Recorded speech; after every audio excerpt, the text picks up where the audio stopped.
Welcome to this episode of Ponderings and Musings of an Ordinary Man. I'm your host, Greg Jacobs. Well, good day, folks. I decided to do a podcast today on Raku Pottery. That's spelled R-A-K-U, for those of you that do not know what that is. I had no idea what it was, didn't have the foggiest idea. My wife and I decided to go to Gatlinburg, Tennessee, back in October of 2025. It's one of our favorite places to go. We love going to the Smoky Mountains, been going there over 30 years. My favorite place to go down there, just for a little FYI, is Townsend. It's known as the peaceful side of the Smokies. It's the gateway into the national park going up to Cades Cove. Highly recommend it. Hope the secret doesn't get out. Probably shouldn't have mentioned that because it's very quiet. It's very quaint. If you're looking for all the hustle and bustle of lights and activities and everything that Gatlinburg and Pigeon Forge have, it's probably not your place. But all that to say, excuse me, I got a frog in my throat, that we decided to go over to one of our favorite places on the Artisan Trail outside of Gatlinburg, Tennessee. And that is Ale Wine Pottery. Been going there for years, drink my coffee every morning out of an Ale Wine Pottery mug. Have about 3 or 4 of them, so I rotate them around. They have the notorious symbol of kind of the leaf that they imprint from like a maple leaf on their pottery. But when we went there this year, we saw that they had a new exhibit that they were kind of showcasing. And that was do your own pottery. But it wasn't just kind of make your own pottery and paint it and then they'll kiln it and get it back to you in a week because it takes time to, go through the curing process and the drying and everything else. No, this is a quick process. It's called Raku. And I wrote a magazine article on this for the TAPS magazine. Some of you might know that I had my firstborn son passed away in an auto accident while serving in the military in the Army back in 2020. So there's an organization that I've been a part of as a mentor and contributory magazine writer for them. I think they do like 66,000 magazines quarterly and send them around the world to military families who have lost loved ones. But it's TAPS, and it's Tragedy Assistance Program for Survivors. So this is an article that's coming out in the spring of 2026, just to give them credit for publishing this. But I'm going to read this verbatim. This is the first time I've done an episode on one of my writings. Normally, I just kind of do different ponderings and musings of an ordinary man of different topics around, but I thought this had a lot to do with life. So I wanted to share it, and I am going to share my screen so that you can also kind of see, for those of you that are watching on YouTube, as far as what I'm looking at. It might be a little small, but that's okay. So the name of the article is Crackled, a Raku reflection on grief and grace. So just to be upfront and honest, I have another podcast that runs simultaneous to this. That's released every Thursday at 5 a.m. Eastern Time. That is on Apple Podcast, on Spotify, and a whole slew of other podcast handles. But I also have this one that I run, Ponderings and Musings of an Ordinary Man, that is non-grief related. However, this is going to kind of step 1 foot inside of the grief arena and 1 foot outside. So it kind of deals with both, but I thought this is just kind of an overarching, sweeping area of life that we could all kind of learn from. So I'm just going to read down this article, Crackled, a Raku reflection on grief and grace.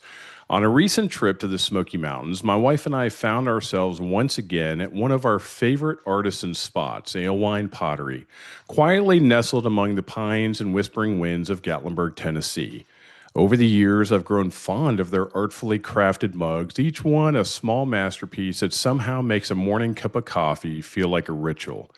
But this visit was different. This time they offered something new, an interactive exhibit in Raku pottery, a traditional Japanese firing method unlike anything I'd seen before. I signed up without hesitation, unaware of just how deeply this experience would stir my spirit. Raku is not your everyday pottery. The process begins like most. A formed and glazed pot, carefully prepared, awaits its final transformation. But instead of a slow, even bake, the pot is placed into a red hot kiln reaching nearly 1900 degrees. Then, at its peak temperature, it is abruptly pulled into the open air. That rapid thermal shock causes the glaze to crackle unpredictably and beautifully. The red hot pot is then placed into a metal bin with combustible material in order, or in our case, cedar chips and old newspapers, which causes flames to erupt instantly, licking around the vessel before a lid is sealed tightly over the container. Starved of oxygen, the fire devours everything inside, and the smoke infuses the pottery with deep blacks and rich, earthy hues. Finally, once the piece is cooled, it's scrubbed with steel wool or a Brillo pad, slowly revealing what the fire has made. Before the kiln, I was handed a spun and pre-glazed pot, a blank canvas. I was only given two colors: cobalt, which appeared pink but would turn blue in the fire, and copper, which started as a pale bluish tint but would later reveal warm metallic tones. I thought carefully about what to paint. I chose three simple yet profoundly meaningful symbols: a gold star, a cross, and DJ, my son's initials.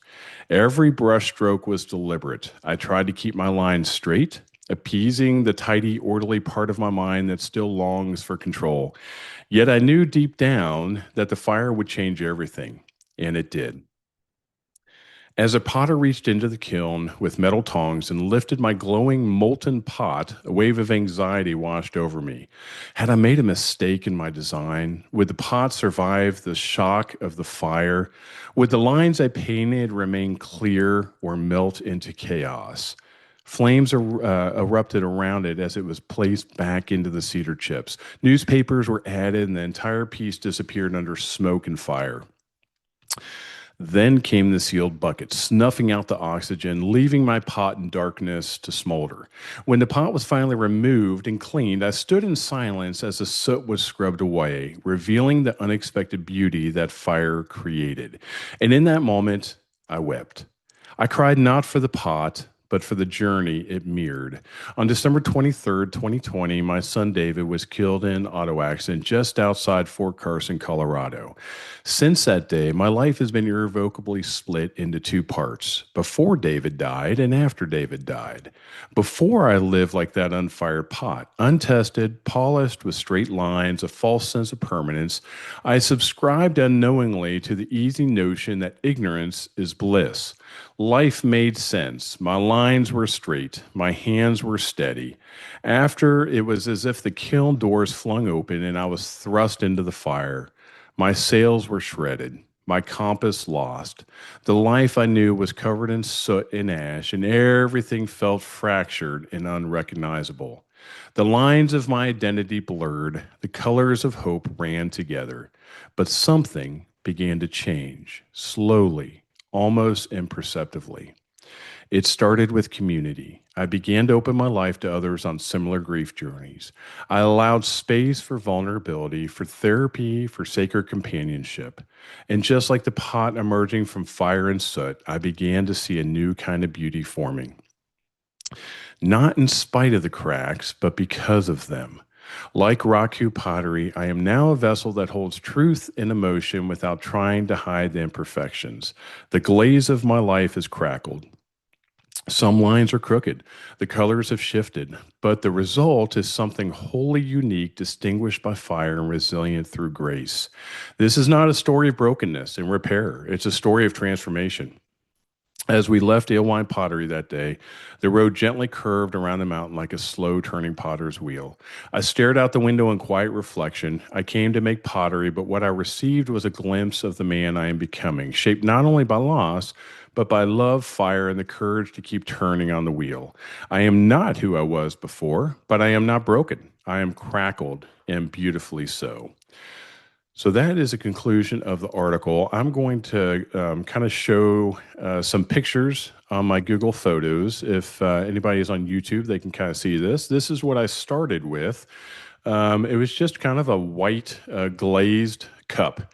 And I put that star on there, put a cross on the other side. There's DJ on that one. There's the cross. And I did the different colors. This is my wife on the potter's wheel. And we did not make the ones that we did the Raku. They just allowed us to kind of, while we were waiting for the kiln to do their thing, it allowed us to sit at the potter's wheel and just kind of play with the clay, which is a whole lot harder than you would realize. So here's a picture of the cedar chips and the buckets filled with newspaper clippings down below that they put on top of the pottery once it comes out of the kiln, just sitting there ready and waiting. This is the kiln that gets up to 1900 degrees. And that was the potter. There's an open kiln. You can see how hot it is. He's pulling it out with tongs. I think that was my wife's there. And you can see how it just kind of fires up. And then they snuff it out. There's mine. And I was just watching this thinking, my gosh, that is not the design that I painted on there. And it is sort of reminiscent of what I painted, but the lines are all blurred and they're not distinct. It wasn't very OCD, type A personality that my mind is used to with straight right angles. And this is kind of how they brought it out of the fire. And this is them scrubbing it with Brillo pads. And I got to tell you, I was really bothered by that. I was like, why are you scratching up my pottery? It was glossy. I thought, man, you're scratching up the glaze. But they knew exactly what they were doing. They were using these Brillo pads and they were scraping off all of the soot and calcium deposits and carbon and everything else. And that was the finished product there. And you could just see the purples, the pinks, the blues, the copper colors, the cracks. It's very beautiful.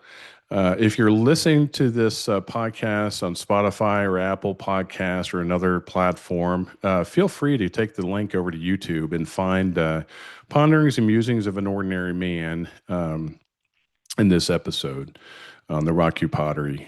But anyway, I just wanted to show that. And I'm going to stop sharing. I'm just going to kind of discuss just for a second what it meant to me. So I think that there's several aspects to this, and I mentioned them kind of just in my summation there. But when you look at life as a whole, and I'm not going to go necessarily down the grief rabbit hole on this topic. This was centered towards more of a grief outreach with TAPS and that kind of aspect of it. But I want to kind of center this generically for life overall.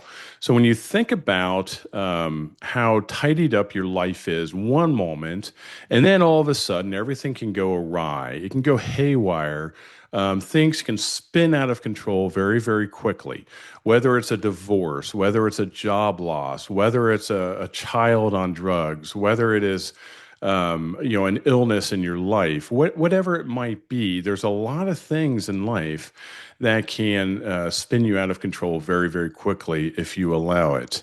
And I should say the caveat, sometimes it's not really a matter if you allow it, it just takes over and takes control. Sometimes you don't have control of it.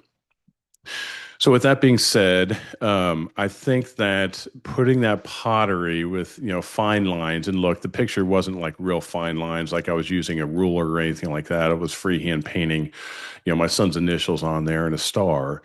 But I think when it came out, that's where I was just befuddled. And I realized this whole aspect of I am not broken. This is not a story of brokenness and repair. This is a story of transformation.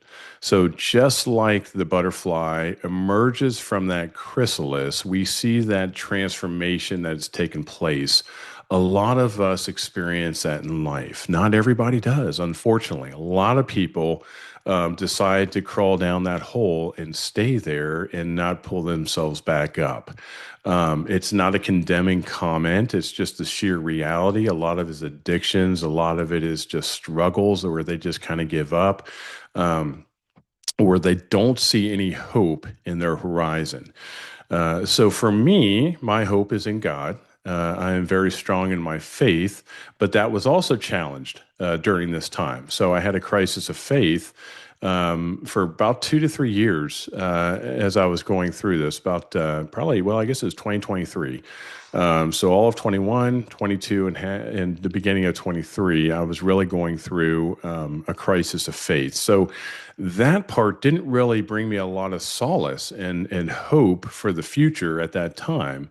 So it's not as simple as just throwing, scripture verses at somebody if they're going through a really dark time and a hardship. And I should say, during that time, I also lost my job of 13 years.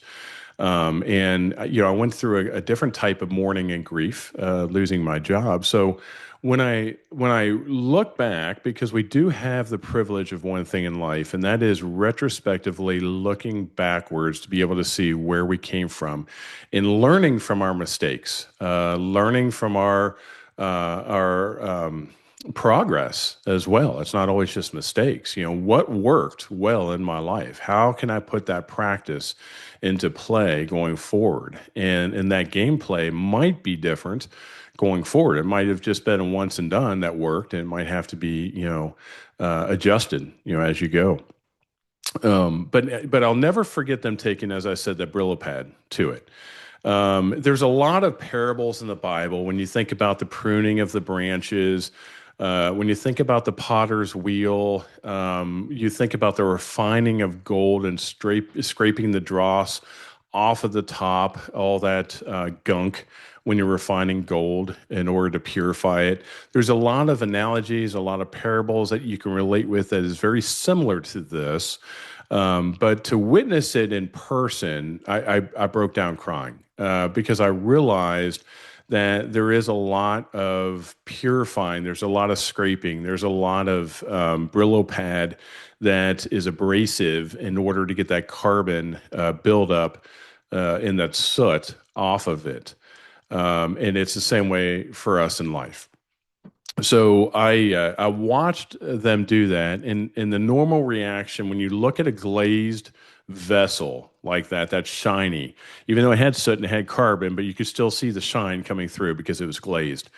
The normal thought process is that if you are going to take a Brillo pad and something steel wool to something like that, you're going to scratch it and it's not going to be repairable. You're going to see all these scratches and everything, but that's not the case. It was totally counterintuitive to my thought process with it at the time.